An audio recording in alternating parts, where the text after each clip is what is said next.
in da odločitev za cepljenje pravzaprav vedno temelji na oceni, da je mnogo bolj tvegano zboleti za nalezljivo boleznijo, kot pa je tveganje za zaplete po cepljenju.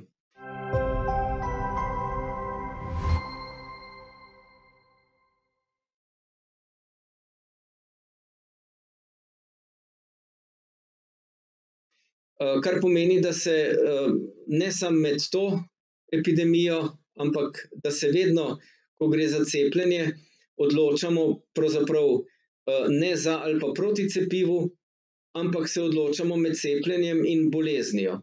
V tem primeru, ko je velika verjetnost okužb, to še posebno velja. Torej, odločamo se pravzaprav med cepljenjem in pa med covidom. Torej, če nekdo sklene, da raje dobi virus kot cepivo, je to čisto korektna odločitev.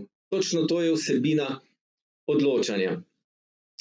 In v tej luči je potrebno gledati tudi razprave o tveganjih in pa stranskih učinkih covida in pa cepiva. Torej, tako covid kot cepivo ima tveganja za določene stranske učinke. Nekako kratkoročna tveganja poznamo. Tukaj so podatki o cepivu Moderna in tukaj vidimo, kakšna so kratkoročna tveganja, to pomeni v roku 2 mesecev, zato da se pojavijo stranski učinki.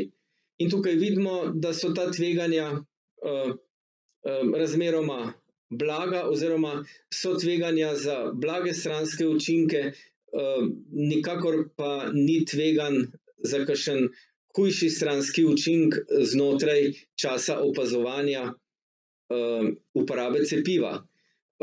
Medtem ko nasprotno, če se odločimo za bolezen, dobro vemo, da je kratkoročno tveganje bolezni kar precejšnje.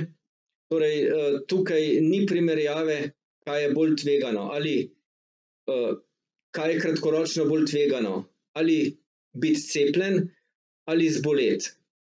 Mislim, da noben ni v dvomu, ali bi kratkoročno rajš imel te blage stranske pojave, kot so vročina pa oteklina na mestu cepljenja, ali bi raje imel klinične znake covida.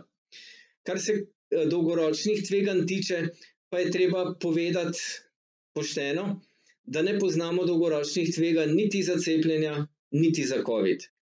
Torej, dolgoročno tveganje cepljenja zaenkrat niso zaznana, ampak seveda zaradi kratkega časa kliničnih študij jih ni mogoče izključiti. Ampak glede na sestavo cepiv ni pričakovati odstopanj od dolgoročnih tveganj klasičnih cepiv. Po drugi strani pa dolgoročna tveganja za COVID-19 že poznamo. Torej, kronične poškodbe srčne mišice, pljuč, ožilja, centralnega živčevja, to so že tveganja, ki nekako za njih že sklepamo, da bodo tudi dolgoročnejša, in zaradi tega je spet tehtanje med tem, kaj je dolgoročno huje, ali tveganje za cepljenje ali tveganje covida, je pač o tem treba premisliti.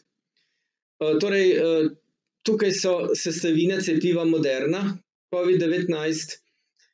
Tukaj vidimo, da je to cepivo pravzaprav zelo preprosto. Vsebuje 100 mikrogramov mRNK, ki kodira stabilizirano prefuzijsko obliko proteina bodice S.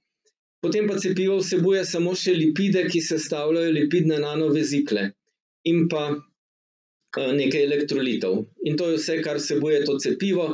Torej, v primerjavi z klasičnimi cepivi, ki vsebujejo mnoge sestavine celičnih kultur, pa adjuvanse, pa antibiotike in podobno, je to pravzaprav cepivo, od katerega ne pričakujemo, da bo izzvalo zaradi nečistoč kakršnekoli stranske učinke.